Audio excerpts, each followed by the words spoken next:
अन्य धर्म में अगर हम जाएंगे तो देखेंगे कि वो भगवान महान है, इस पर ही ज़्यादा ध्यान करते हैं। पता ही नहीं, ज्ञात ही नहीं है कि भगवान मधुर है।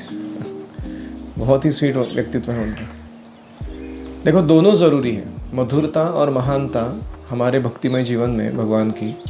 जब भगवान की महानता को जानेंगे तो हमारे मन में उनका सेवा करने के लिए या उनके शरणागति के लिए और ख़ास करके अपने अनर्थों से बचने के लिए डर रहेगा।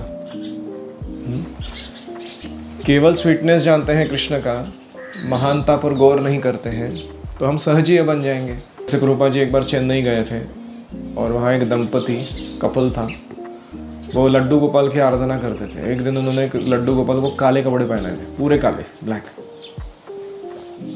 भगवान प्रभुपाद जी ने पूछा, ये क्या है, ऐसे कपड़े?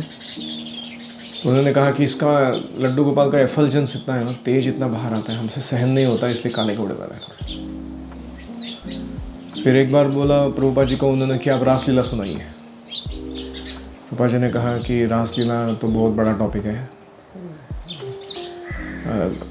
Ordinary souls can not understand. तो वो बोले, हम ऑर्डिनरी सोल्स नहीं हैं, हम तो कृष्ण को अपना बेटा समझते हैं, हम तो बहुत पहुँचे हुए हैं स्पिरिचुअल लाइफ में, आप बताइए, आप हम सुनने के लिए तैयार हैं। प्रभुपाद जी ने कहा, you are may be qualified but I am not qualified to speak raslila. विनम्रता से उन्होंने कहा। फिर तीसरी बार क्या हुआ, प्रभुपाद जी ने देखा कि लड्डू गोपाल का वर्शिप करते समय वो हाथ से छूट के गिर गए, अभिषेक कराते समय या कुछ। तो वो जो लेडी है वो कहती है, ओ गोपाल, तुम कहाँ भाग रहे हो मेरे हाथों से छूट कर, वापस आ जाओ। गलती किसकी है? अपनी। उसको छुपाने के लिए नाटक क्या कर रहे हैं कि मानो भगवान कहीं दूर भाग जा रहे मेरे हाथ से। तो प्रभुपाद जी ने ये सब देखा और उनको अच्छा नहीं लगा ये जो व्यवहार था इनका। तो इसको क्या कहते हैं? मधुरता का ज्ञान है भगवान की, लेकिन महानता का ज्ञान नहीं है। भगवान है कौन, किनको हैंडल कर रहे हैं हम डेटी रूप में? Unless we are careful and aware तो हम आदर युक्त व्यवहार नहीं करेंगे। और दूसरा एक्सट्रीम क्या है? केवल महानता को जानना, मधुरता को बिल्कुल नहीं जानना। Fear of God is the beginning of wisdom. तो ठीक है, डरना चाहिए, क्योंकि वरना लोग कानून तोड़ते हैं, पाप करते हैं। लेकिन ऐसा रिलीजन जिसमें केवल डर की बात होती है, या भगवान एक न्याय देने वाला कोई न्यायाधीश के जैसे बैठे हैं जजमेंट पास करने के लिए, for you hell, for you heaven, hell heaven, hell heaven. इतना बोरिंग काम है ये। You understand? बोरिंग है नहीं है? मतलब भगवान को दूसरा कोई काम नहीं है क्या? बैठ को सबके कर्मों का न्याय निवाड़ा करते रहो, बोलो इधर जाओ उधर जाओ, यू नो।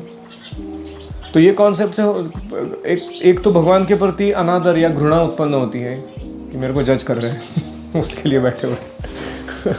और दूसरा है कि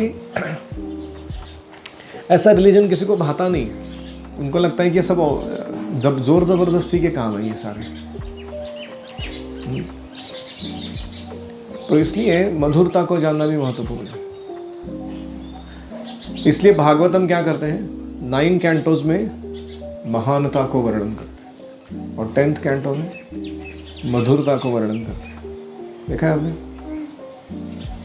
ताकि जब हम कृष्ण लीला सुने 10वें स्कंद में कि कैसे कृष्ण को माता यशोदा ने बांध के रखा था, तब समझ में आएगा कि माता यशोदा का पोजीशन क्या है। कौन है वो Krishna?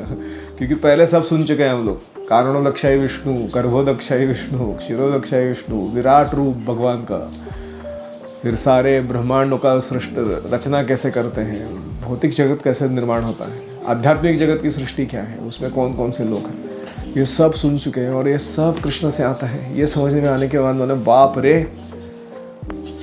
Who is this person? तो महानता और मधुरता दोनों का आस्वादन कराता है भागवतम। श्रील प्रभुपाद की जय।